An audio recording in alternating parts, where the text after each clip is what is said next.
$20,000 to anyone who could ring the plate at 1,000 yards. He's going to embarrass himself. That was the loudest thing anybody said when the old man in the faded utility cap stepped up to the firing line. He was 78 years old, narrow through the shoulders, his hands spotted with age, and he walked with the careful economy of a man whose knees had been telling him the truth for 30 years. There were maybe 40 people crowded around the booth at the Precision Rifle Expo, most of them holding $12,000 rifles wearing optics that cost more than the trucks they'd driven in on, and every one of them had watched the same thing happen all weekend. Shooter after shooter stepping up to the gun, settling in, sending rounds downrange and missing. The plate hung out there at 1,000 yards, a 10-inch circle of steel-painted orange, small enough at that distance that you could blot it out with your thumbnail. $20,000 cash to the first person who could ring it. Iron sights only, no scopes, no electronics.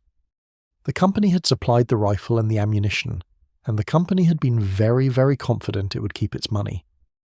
Then the old man asked, in a voice so quiet the kid running the booth had to lean in, whether he might borrow the loaner rifle and have a try. If you have ever been looked at like you were already finished, like the best of you was somewhere behind you and everyone could see it but you, type Semper Fi in the comments right now, because this is the story of a man who got that look his whole life and never once corrected anybody.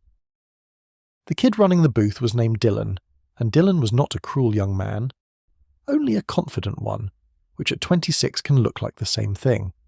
He had a sleeve of tattoos and a knowledge of ballistic coefficients and a genuine belief common to his generation of shooters that marksmanship was a problem you solved with equipment.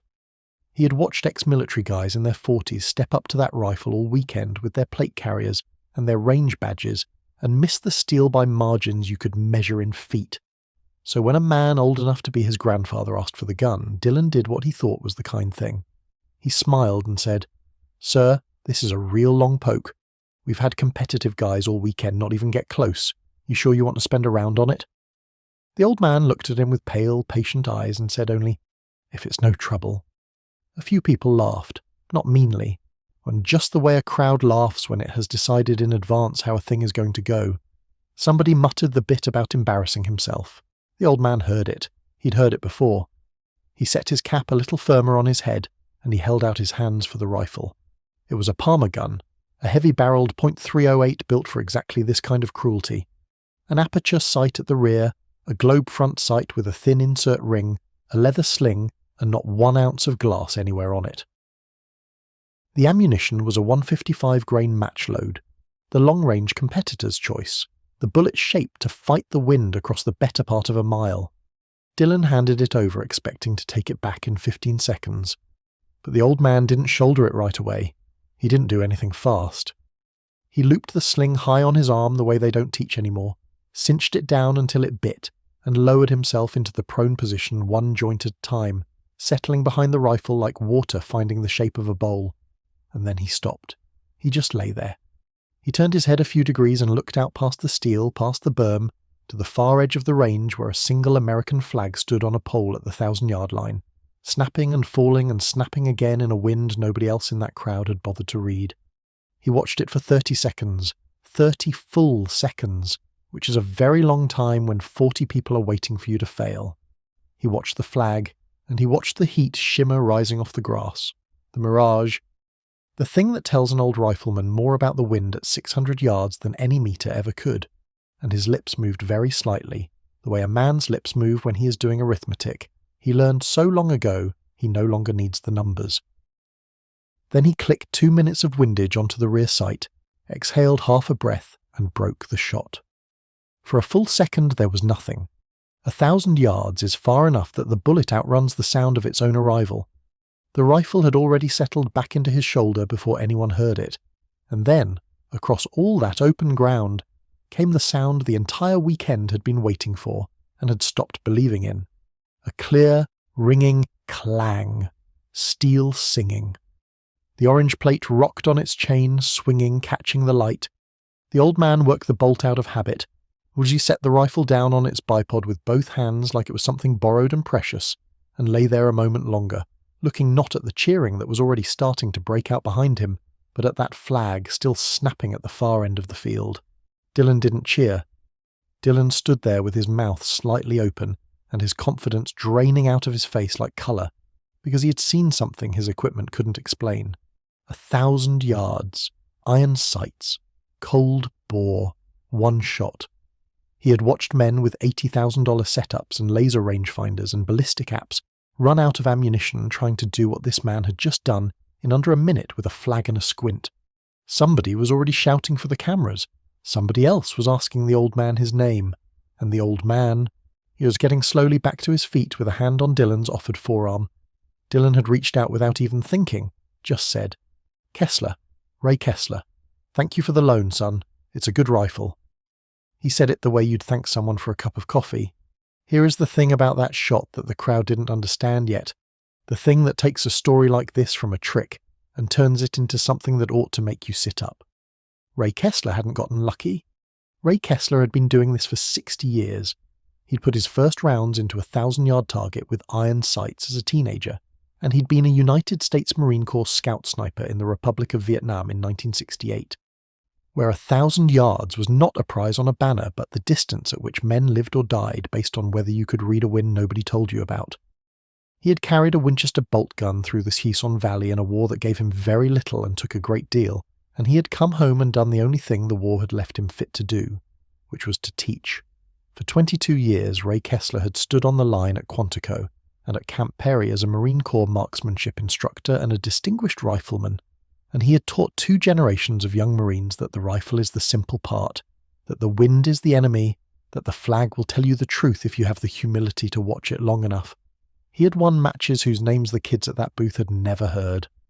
He had forgotten more about iron sights at distance than most of them would ever learn, and he had walked into that expo on a Saturday afternoon and let them all assume he was nobody, because somewhere along the way Ray Kessler had stopped feeling the need to correct anybody's first impression.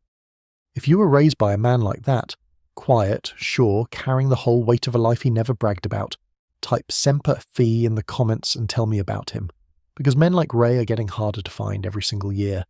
But none of that, none of the medals or the matches or the 22 years on the line, is the reason Ray Kessler had come to that expo, and that's the part of this story I most need you to hear. The cheering had barely died down when a voice cut through the crowd. Older, harder. The kind of voice that has spent a career being obeyed. Make a hole, people. The crowd parted, and through it came a man in his 60s in a sport coat, broad as a doorframe, with a silver high and tight, and the bearing of a man who had stood at the front of a great many formations. The expo had brought him in as a keynote speaker. The banner outside had his name and the words, "Retired Sergeant Major, United States Marine Corps." His name was Frank Delgado, and he had been listening to the commotion from the next hall over, and he had heard somebody say the name Kessler, and he had come at something close to a run. He stopped a few feet from Ray. He looked at the old man's face for a long moment, and the hard command voice went out of him all at once, and what was left was something almost like a boy's. "Gunny," he said. Just that. Gunny Kessler. And then Sergeant Major Frank Delgado, who outranked nearly everyone who had ever given him an order, came to attention in the middle of a trade show floor and rendered a salute to a 78-year-old man in a faded cap. The crowd went dead silent. Dylan had gone very still. "Sergeant Major," Ray said softly and returned it, and the 2 men shook hands and held on a beat too long. Then Delgado turned to the crowd, and because he was a man who understood that some things have to be said out loud or they don't get said at all, he told them that this man, this quiet old man they'd been laughing at, had been his shooting instructor when Delgado was a 19-year-old private who couldn't have hit that plate with a garden hose. He told them Ray Kessler had taught half the senior snipers in the Marine Corps how to read a wind, and that there were men alive today, grandfathers now themselves, who would not have come home if Ray hadn't first taught them to be patient enough to watch a flag. And then Delgado's voice changed, dropped, and he said the thing that explained why an old man with bad knees had driven himself to a gun expo on a Saturday to fire one shot. And his son, Delgado said, Corporal Daniel Kessler, was the finest young Marine I ever had the privilege to serve with. Scout sniper, just like his dad. We lost Danny in Fallujah in November of 2004. He was 28 years old. You could have heard a pin drop on that range floor. Ray didn't say anything. He just looked down at his old spotted hands, and Delgado, gentler now, finished it for the room, because Ray never would have. He explained that this expo, this whole event, was a fundraiser, that a portion of every ticket went to a foundation that put the children of fallen Marines through college. Daniel Kessler had a daughter who'd been 4 years old when her father was killed in that city. She was 19 now, the same age her grandfather had been when he first learned to read the wind, and she was in her second year of college on a scholarship from exactly the kind of fund this expo supported. Ray had seen the flyer for the event, he had seen the part about the foundation, and he had driven 300 miles, an old man alone in a truck, not for $20,000, but because his granddaughter was being put through school by the goodwill of strangers. And Ray Kessler did not know how to say thank you, except in the one language he had ever truly been fluent in. So he had come to give them back something. He had come to ring the plate. When the company representative made his way through the crowd with the check, $20,000 made out to Raymond Kessler, the prize he had won fair and square in front of 40 witnesses, Ray looked at it for a moment in his hands. Then he asked for a pen. He turned the check over on the corner of the booth table, and he signed it over, every dollar of it, to the foundation, to the fund that had carried Danny's daughter. "It was never my money," he said, to no one in particular when the rep tried to argue. "I was just holding it for a minute." And here is what I want you to understand about how that crowd had changed. The same people who'd laughed 40 minutes earlier weren't laughing now. They were lined up to shake the old man's hand. Grown men were turning away to wipe their faces, and Dylan, young, confident, gear-obsessed Dylan, who had told this man not to waste a round, Dylan was standing at the line in tears because he had finally understood the thing that no ballistic app would ever teach him, that the rifle really is the simple part, that everything that matters about a shot like that lives in the man behind it, in the patience and the loss and the 60 years of quiet, and you cannot buy any of it. He came up to Ray afterward when most of the crowd had thinned, and he couldn't get the words out at first. Ray saw it, and he saved the kid the trouble the way old men do. He put a hand on Dylan's shoulder. "You've got good fundamentals. Son," he said, "I watched you set up the loner all weekend. You just trust the glass more than you trust yourself yet.